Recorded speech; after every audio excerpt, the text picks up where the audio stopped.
4.7 재보궐선거 일주일 앞으로 다가온 가운데 오세훈 후보가 박영선 후보를 20% 이상 앞서고 있다는 여론조사 결과가 나왔습니다. 두 후보는 2차 TV 토론에서 다시 한번 내곡동 관련 의혹으로 충돌했는데요.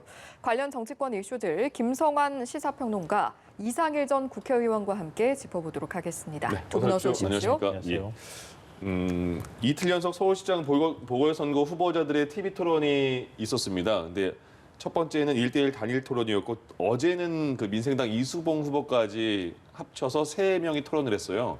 총평 어떻게 보셨습니까? 일단 좀 긴장감이 상대적으로 떨어지죠. 왜냐하면 3자 구도기 때문에 3명한테 공평하게 발언 기회가 주어져야 하고 서로 사실은 앞서가는 후보들 둘이서 토론해가지고 뭔가 얘기를 끌어가고 싶지만 또 중간에 다른 후보의 얘기를 들어야 하기 때문에 좀 그런 측면이 있는 것 같은데요. 예. 근데 이 TV 토론에서 뭔가 결정적인 흠결이나 아니면 결정적인 뭔가 한 방을 기대하는 뭐 이런 심리들은 다 유권자들한테 어느 정도 마음이 있거든요. 근데 그런 것까지 보이지는 않았다 이렇게 생각이 되고요. 다만 오세훈 후보와 관련해서 내곡동 땅 문제가 자꾸 지금 후보들 간에 가장 큰 쟁점이 되고 있는데 그 부분에 대해서는 좀 속 시원한 해명이나 이런 것들이 없어서 아마 TV 토론을 보시는 분들 입장에서 좀 답답함을 느꼈을 거라고 생각합니다. 예. 전반적으로 어떻게 보셨습니까? 예, 뭐 말씀대로 긴장감은 떨어졌죠. 민생당의 이수봉 후보. 그런데 우리 서울 시민들은 사실 이수봉 후보 낯선 분들도 많았을 거예요. 그러나 제도상으로 민생당이 지난 2018년 지방선거 때 전신 정당인 바른미래당, 그다음에 민주평화당, 네. 그래서 9% 득표를 했단 말이죠. 그러니까 직전 선거에서 3% 이상 득표한 정당은 이 중앙선거 이 토론회에 초대받을 수 있어서 이제 나온 건데 예. 그분이 계시면서 소위 국민의힘 오세훈 후보와 민주당 박영선 후보 간의 이제 치열한 토론을 좀 기대했던 분들은 조금 뭐랄까 긴장감이 떨어져서 예. 그러나 또 다른 측면에서 바라볼 수는 있겠다 생각이 들고 이제 1차 토론, 2차 토론을 보면서 이제 가진 느낌은 이 민주당 어찌됐든 여당 후보인데 좀 너무 네거티브와 흠집내기에 치중을 한다. 그러면 그 소위 문제가 된 내곡동 그 문제와 관련해서 정말 언론이 다 쓰잖아요. 결정타가 없다. 결정적인 문제 제기를 하지 않으면서 계속 흠집내기만 하다 보니까 피로감이 상당히 쌓였다. 그리고 결정타가 저는 없을 걸로 봐요. 왜냐하면 오세훈 후보가 초기에 설명을 제대로 못한 건 틀림없어요. 그것 때문에 공격을 받고 민주당이 이제 그거를 허점이라고 생각해서 계속 파고드는데 쭉 설명한 내용 맥락을 보면 충분히 이해가 될 수 있는 내용이니까 민주당이 결정타를 내기 어려웠고 어제 저는 박영선 후보에게 좀 의아하게 생각했던 건 뭐냐면 예. 어제 나오자마자 지도를 하나 가져왔어요. 사진. 예. 그래서 오세훈 후보 그 처가의 내곡동 땅, 그다음에 이명박 전 대통령의 내곡동 사저 그거 추진하다가 불발이 됐죠. 그다음에 그 이상득 전 대통령의 형님인 이상득 전 의원의 땅. 이래서 이 마치 무슨 MB 타운이라는 식으로 몰고 갔는데 저는 정말 이해가 안 되더라고요. 왜냐하면 오세훈 후보 처가의 내곡동 땅은 그 오세훈 후보의 장인어른이 오래전에 사가시고 1970년대에 증여한 거예요. 근데 그거하고 이명박 전 대통령하고 그 형의 땅 그쪽에 있는 거하고 무슨 상관입니까? 근데 마치 MB 타운인 것처럼 몰고 가는 건 우리 서울 시민들을 굉장히 좀 우습게 여기는 태도다. 그리고 예. 오세훈 후보가 저는 어제 토론 중에 이런 이야기를 했어요. 그냥 기승전 내곡동식으로 계속 거짓말 프레임을 씌우려고 공격을 하는데 나는 박영선 후보의 도쿄 영선, 그다음에 중기부 장관 할 때 재벌로부터 받은 후원금 문제, 그다음에 인사청문회 과정에서 나왔던 집 수리하는데 어디서 돈이 들어와서 수리 비용으로 충당한 문제 이런 거 네거티브 하지 않잖냐. 좀 정책과 비전 이런 쪽으로 이야기를 했으면 좋겠다. 이런 일침을 가했단 말이죠. 근데 예. 그 후에 박영선 후보가 이제 조금 좀 자제하는 느낌이었는데 우리 서울 시민 입장에서 이제 내곡동 문제나 다른 네거티브와 관련된 것들은 뭐 너무 많이 들었던 것 같아요. 피로감이 있어요. 지금 그러면 앞으로 이 후보들이 시장이 돼가지고 서울을 어떻게 이끌어갈 건가 이런 걸 좀 제대로 알려줬으면 좋겠다 이런 생각이 듭니다. 네, 받아주시죠. 그러니까 이제 길게 얘기하셔가지고요. 저는 기업 앞에서는 겸손해야 된다고 생각한다. 이 말이 무슨 의미인지 잘 모르겠어요. 나 기억에 착오가 있을 수 있으니 나도 잘 모르겠으니 나도 나중에 이게 착오로 드러나더라도 책임지지 않겠다는 의미인 것인지 너무 철학적이어서 잘 이해가 잘 안 되거든요. 근데 왜 이렇게 얼버무리면서 얘기하는지 좀 이해가 안 돼요. 기본적으로. 앞서 말씀하셨던 것처럼 해명 과정에서 실수가 있었다고 그냥 이렇게 얘기하는데요. 거짓말하는 거죠. 거짓말한 게 또 드러나기도 했잖아요, 이미. 나는 그 땅의 존재 자체도 몰랐다. 이렇게 SNS에 글을 올렸어요. 그 해명과 반박성으로. 나중에 알고 보니까 2000년에 재산 신고 때 다 이미 등록돼 있는 땅이었어요. 근데 몰랐다는 게 일단 거짓말로 확인된 거 아닙니까? 그런 부분에 대해서 매섭게 지금 뭔가 분명하게 얘기하지 않아서 좀 그러는 것이지. 그리고 땅 측량할 때 가지 않았다고 얘기했잖아요. 근데 거기에 경작인이나 아니면 측량팀장이라는 사람은 그때 선글라스 쓰고 왔고 같이 밥도 먹었다 이렇게 얘기를 하고 있는 상황입니다. 근데 오 후보 쪽에서는 그럽니다. 증거를 들이대라. 그럼 만난 거 그러면 다 사진 찍어놓고 그렇습니까? 그게 언제적 얘기인데. 근데 그거 안 나왔다고 해서 끝까지 난 안 갔습니다 이렇게 표현하는 게 이게 과연 맞는 것인지. 그리고 이 정도만 나왔다 하더라도 사실은 이게 한 사람이 이렇게 얘기하는 것도 아니고 여러 사람이 이렇게 증언했다고 하면 그러면 과거에 어떤 그 정부 여당이나 이런 민주당의 어떤 행태나 이런 것에 대해서 비판할 때 언론 보도들이 어떻게 보도를 했는지 이런 것도 한번 좀 저는 비교해 봤으면 좋겠어요. 예. 이 정도 확인했다 그러면은 사실인 것처럼 다 보도하지 않습니까? 이 정도는 충분히 얘기할 수 있다고 저는 생각하고요. 예. 더 문제가 되는 것은 거짓말 논란 나올 때 김명수 대법원장이 거짓말했다고 사퇴하라 그랬어요. 대법원장을. 그게 국민의힘이에요. 그러면 선거 공간에서 이렇게 거짓말로 확인되고 있는 내용에 대해서 후보 사퇴하십시오. 이렇게 얘기하는 게 어쩌면은 민주당 입장에서 당연한 공격이 될 수도 있겠다 이렇게 생각하고요. 또 후보를 민주당에서 먼저 사퇴하라 이런 요구를 하기보다는 본인 스스로가 사퇴하겠다고 했어요. 그것도 또한 지금 사퇴 안 하고 있잖아요. 그러니까 이런 식으로 앞뒤가 안 맞는 이런 얘기들이 계속 오고 가고 그러기 때문에 오히려 더 의혹이 자꾸 커지고 그것을 이 네거티브다 아니면은 거짓말 프레임이다 이렇게 얘기하는 것은 저는 좀 문제가 있다고 생각합니다. 그 말씀에 좀 이야기를 해야 되겠는 게요. 오세훈 후보가 사퇴하겠다고 한 그 앞에 전제를 지금 말씀을 안 하시고 거짓말하며 사퇴한다 이런 식으로 이제 지금 말씀하셨는데 그건 분명히 다릅니다. 예. 오세훈 후보가 서울시장으로서 그 내곡동의 처가 땅과 관련해서 그쪽에 그린벨트를 해제해서 소위 말해서 집을 짓고 그와 관련해서 보상을 받는데 본인이 관여했다란 증언이나 명백한 증거가 나오면 사퇴한다고 그랬습니다. 그 증언 나왔습니까?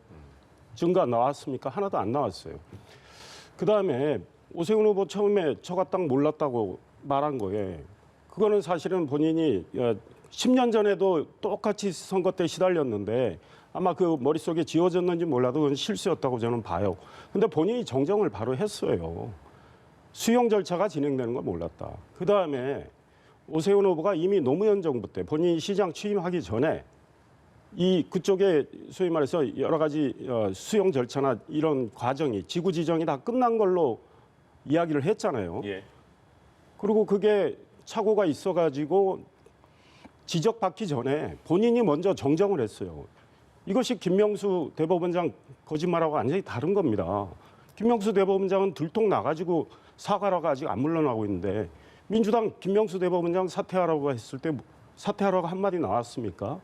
그다음에 2005년의 땅 측량은요. 또 다른 문제예요. 그러니까 민주당이 프레임을 바꿔가고 있어요. 2005년의 땅 측량은 2006년 노무현 정부 때 그 지구 지정 국민 임대주택 지구로 예정지로 이렇게 잡기 전에 이미 측량이 있었던 상황이에요. 그거는 불법 경작했던 사람들 때문에 아마 측량이 이루어졌다는 거 아닙니까?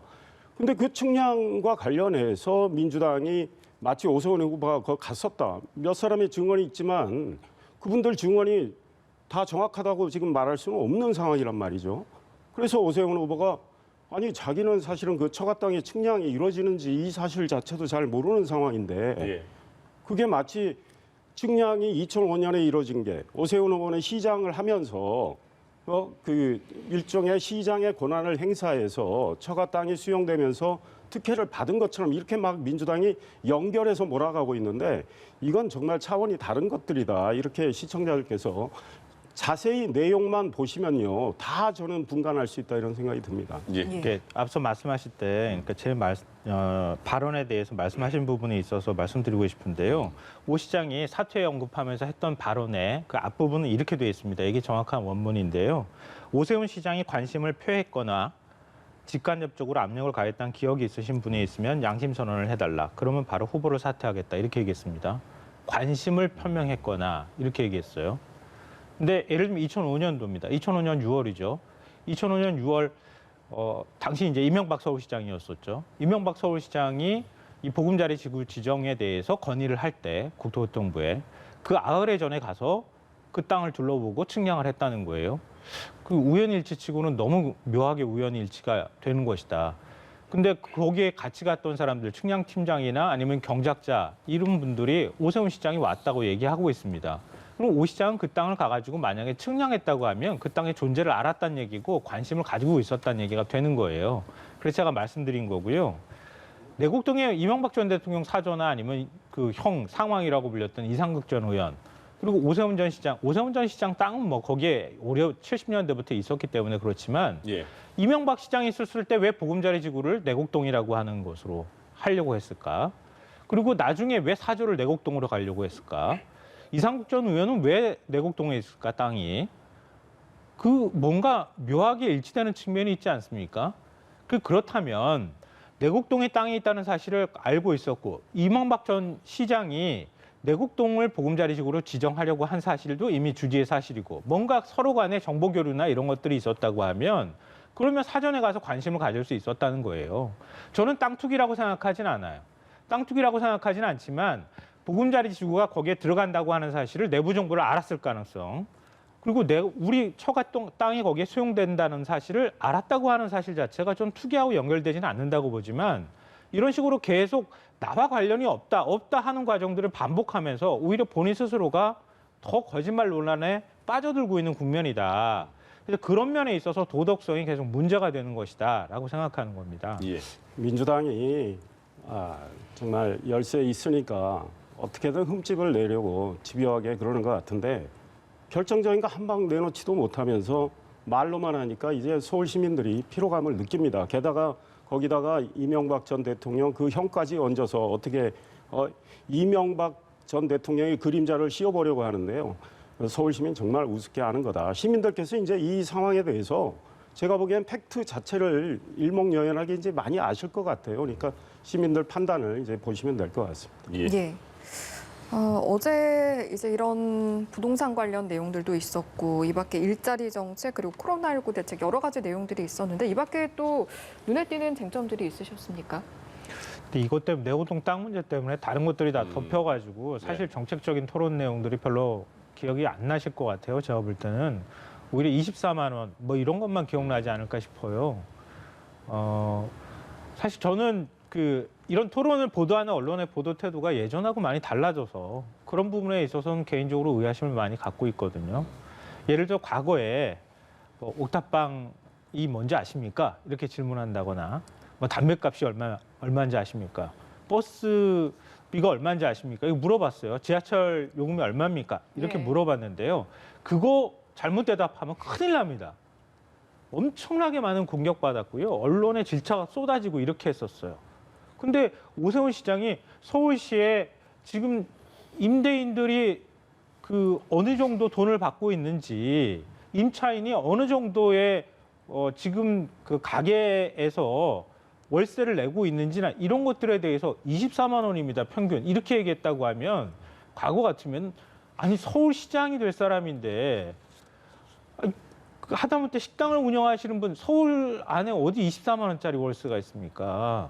그러니까 이것조차도 현실도 모르는 사람이 어떻게 서울시장이 되겠느냐 이런 공격이 어마어마하게 쏟아졌을 텐데 그냥 은근슬쩍 다 넘어가요. 그냥 이게 왜 이런 현상이 나타날까? 언론 지형이 지나치게 보수에 쏠려 있기 때문인가 아니면 현 정부의 지나치게 없다고 하는 생각들을 갖고 있기 때문인가 좀 개인적으로 잘 이해가 안 돼요. 물론 유권자 입장에서 바라보실 때 그거는 뭐 큰 은결이 아닐 거야 이렇게 생각하실 수도 있겠지만 예. 그런 부분에 있어서 지적은 해줘야 되는 거 아닙니까? 근데 그런 것도 잘 여론이 안 만들어지는 게 조금 납득이 안 됩니다. 예. 언론 지형이 보수한테 유리하다는 말씀에 과연 대한민국 국민과 서울 시민 얼마나 동의할지 모르겠습니다. 저는 어제 토론을 보면서 그런 생각이 들더라고요. 민생당의 이수봉 후보가 박영선 후보하고 오세훈 후보한테 질문을 해요. 옵티머스 펀드 사기 사건과 관련해서 네. 현 정권의 소위 권력자들 이름이 연루된 걸로 이제 오르내리는데 수사는 뭐 충분히 진척이 안 되고 있는 상황. 그런데 박영선 후보 말씀이 좀 압권이더라고요. 뭐라 그랬냐면 박근혜 정부 때 규제가 좀 풀어져 가지고 옵티머스 라임 사건이 마치 일어난 것처럼. 그런데 우리 국민들은요. 이 현 정권의 권력자들이 옵티머스 라임 펀드 사기 사건 그 피해 규모는 엄청납니다. 옵티머스 제가 알기로는 한 5천억 원 정도 되고 라임은 한 1조 2, 3천억 원 정도 되거든요. 예. 도대체 권력자들이 어느 정도 연루가 됐고 무슨 일이 벌어졌는지 검찰이 제대로 수사를 통해서 밝혀야 되는데 지금 옵티머스는 서울중앙지검에서 그다음에 라임은 서울 남부지검이에요. 근데 지검장들이 언론이 다 알고 국민도 알지만 친정부 성향 검사가 지검장을 맡고 있거든요. 그래서 수사가 진척이 안 되는 거에 대해서 의아하게 생각하고 있습니다. 근데 이런 거에 대해서 박영선 후보는 마치 전 정권하고 좀 이렇게 연결시켜 보려고 하는 건데 그래서 이 정부에 대해서 내로남불 정권이다 이런 지적들을 많이 하는 것 같아요. 그리고 예. 지금 댓글들을 밑에 관련 각종 기사의 댓글들을 보면요. 심지어 친정부 성향의 언론 매체에 달린 댓글도 보면 문재인 대통령 취임 초에 달린 댓글의 기류와 지금 기류는 너무나 다릅니다. 이게 민심이라고 봐요. 민심이 그만큼 현 정부에 대해서 너무 기대를 했는데 기대치에 너무 어긋나게 예. 해오니까 도대체 공정과 정의를 강조했던 정부가 불공정 불의를 버젓이 하면서도 도대체 뭐가 어떠냐는 식으로 말하니까 이제 국민들이 한번 심판해보겠다 이런 목소리들이 커진 것 같고 그것들이 여론조사로 나타난다 이런 생각합니다. 예. 예. 네, 여론- 그 지금 여기 대해서 한번 말씀하셨던 받아주시고 거에, 넘어가겠습니다. 말씀을 드려야 될 것 같은데 박근혜 정부 시절에 사모펀드 활성화 정책으로 사모펀드 규제 거의 다 풀어버렸다는 것 사실은 뭐 주지에 알려진 내용입니다. 그러면서 사모펀드들이 이렇게 제한 없이 움직였다고 하는 점, 그 부분에 대한 지적은 뭐 계속 있어왔던 얘기이기 때문에 여러 가지로 얘기할 필요는 없을 것 같고요. 다만 문재인 정부 들어서서 그러면 사모펀드를 좀 더 적극적으로 금감원이나 금감위에서 관리 감독해야 되지 않느냐 이런 비판에서는 전 좀 자유로울 수 없다 이렇게 생각하고요. 하나만 좀 말씀드리고 싶은데요. 검찰에서 인사만 나면 다 친정부래요. 근데 검찰총장 문제 있을 때 검사들 하다못해 대검 차장부터 시작해서 일선 검사들까지 전부 다 들고 일어나지 않았습니까? 친정부 검사들이 왜 들고 일어납니까? 그리고 서울 남부지검에서 라임 사태와 관련해서 윤석열 전 검찰총장이 국회 가서 그렇게 얘기했잖아요. 뭐 범죄자의 말을 어떻게 믿겠냐 이런 식의 얘기를 했는데요. 검사들 향응 접대받았다는 사실을 알려줬잖아요. 그 남부지검에서 수사한 겁니다. 다 알려진 사실인데도 불구하고 그 검사들 100만 원 이하 딱 만들어가지고 해준 것도 남부지검에서 해준 거예요. 그럼 그거는 어떻게 설명할 겁니까? 그러니까 항상 계속 친정부적이다, 반정부적이다 이렇게 지금 이제 그 대검 차장도 얘기하잖아요. 그러니까 지금 검찰총장 권한대행도 얘기하지만 예. 자꾸 친정부적이다, 반정부적이다 이런 시각으로 검찰을 자꾸 잣대를 들이대기 시작하면 검찰 조직 전체를 정치화시키는 거다. 그러니까 오히려 그렇지 않은 현상들이 나타나고 있는데도 불구하고 그런 것을 애써 외면하고 다 그냥 검찰은 친정부적인 것처럼 이렇게 얘기하는 것은 좀 맞지 않는 얘기다라고 생각합니다. 예. 제가 한 말씀 더 드리면 박근혜 정부에서 사모펀드 관련해서 규제를 풀었을 때 그 규제를 관리를 잘 하면서 박근혜 정부 그거 풀어가지고 사고 났습니까? 현 정부에서 사모펀드 관련해서 우리가 국민들이 제일 생각나는 분이 누구죠? 조국 전 법무부 장관이에요. 그분 기자회견하면서 국민한테 이거 서류 만들어 와서 그것도 만들어 달라고 그쪽에 자기는 관계 없는 양 만들어 달라고 해가지고 흔들었습니다. 자기 관계 없다고. 그런데 그 사모펀드 조국 전 장관의 부인과 또 친인척이 관련 있는 거 다 나오지 않았습니까? 그다음에 옵티머스 라임 이거에 대해서 묻고 있는 겁니다. 이거 왜 수사가 제대로 안 되고 있느냐? 그거에 대해서 묻고 있는 거예요. 예. 근데 추미애 전 장관 때 법무부 장관 때 서울 남부지검에 이와 관련해서 이 증권과 관련된 거, 금융과 관련된 범죄들은 서울 남부지검이 제일 잘해왔어요. 그리고 그 수사본부가 있었는데 다 해체시켰고 예. 그 이후에 라임 사태 수사 제대로 안 되고 있지 않습니까? 옵티머스 서울중앙지검의 이성윤 지검장 제대로 안 되고 있잖아요. 이거 지적하고 있는 겁니다. 범위가 많이 그러니까 넓어지네요. 예. 하지 말라서 안 되고 있는 겁니까? 그걸 얘기를 해야죠. 하지 말라 그래서 지금 안 하고 있는 겁니까? 그건 아니잖아요. 그러니까 그 부분에 대한 뭔가의 정황이든 아니면은 얘기들이 나오지 않았다는 사실 말씀드리고 싶고요. 예, 예. 지금 사모펀드 얘기하시면서 정경심 교수와 관련된 얘기를 하셨는데 1심 재판에서 정경심 교수가 사모펀드 만들었다고 얘기했습니까? 사모펀드 주인이라고 얘기했습니까? 그렇지 않잖아요. 그러니까 제가 주인이라고 그랬나요? 아니요. 그러니까 정경심 교수가 사모펀드를 만들거나 아니면 사모펀드에 개입된 게 아니라 오히려 사모펀드에 돈을 투자받으라고 해서 돈을 대여해줬다고 하는 게 1심 판결로 나오는 거예요, 지금. 그래서 2심이 이제 진행 중인 것이고요. 예. 그러니까 마치 사모펀드를 조국 장관 뭐 일가가 만들어가지고 그걸 가지고 뭔가 사기를 친 것처럼 이렇게 얘기하는 것은 좀 조심스럽게 접근해야 된다고 생각합니다. 그게 지금까지 확인되어 있는 사실이니까요. 조국 전 장관과 관련해서 한마디만. 사모펀드에 관련해서 다 기사 찾아보시면 알아요. 조국 전 장관의 조카가 여러 주동자 중에 한 분이잖아요. 네. 그러니까 조카하고 조 전 장관하고 어떻게 같은 사람으로 봅니까? 제가 그건 다르잖아요. 조국 장관이 주동자라고 안 했습니다. 관련이 있다고 그랬지. 조국 전 장관의 부인과 친인척이 사모펀드 문제에 관련이 있다고 이야기한 거죠. 그러니까 사모펀드를 만든 것하고 그러니까 조카가 그걸 만들어서 그 사람이 그걸 행위를 한 것하고 정경심 교수가 거기에 돈을 투자하든 아니면 대여를 해주는 것하고는 다른 차원의 문제로 분리해서 봐야 한다는 것이고요. 그러니까 말씀하실 때 마치 사모펀드를 만든 것처럼 비춰질 수 있기 때문에 제가 말씀을 드린 겁니다. 알겠습니다. 이제 여론조사 한번 보겠습니다. 예. 어제 있었던 토론회 이야기를 시작으로 이제 다양한 내용이 나왔는데 서울시장 선거 여론조사 결과가 나와서 보니까요. 오세훈 후보가 박영선 후보를 20%포인트 이상 앞선 것으로 나타났고 특히 박 후보가 우위를 보였던 40대에서도 오 후보가 근소한 차이로 앞서면서 모든 연령대에서 지지율 우위를 점하는 모습이었거든요. 이번 결과 좀 어떻게 보셨습니까? 큰 변화가 없는 것 같아요. 뭐 박영선 후보가 하루에 2%포인트씩 올리겠습니다. 이렇게 얘기를 했다고 하는데요. 예. 그런 현상은 현재까지는 여론조사상으로는 나타나지 않고 있다. 이렇게 보이고요. 정권 심판론도 작동하고 있는 것 같고요. 그러니까 이제 어찌 보면 민주당에서 인물 심판을 들고 나오지 않았나. 네. 인물 검증에 적극적으로 매달리는 이유도 바로 그런 측면과 관련해 있다고 보고요. 그동안에 이제 문재인 정부 부동산 정책에 대한 실망하는 여론이 상당히 커져 있는 것은 뭐 부인하기 어려운 사실일 것 같습니다. 그런 여론들이 좀 여론이 많이 식어 있는 상태가 지금 현재 그 여론조사상으로 보여지고 있는 것이 아닐까.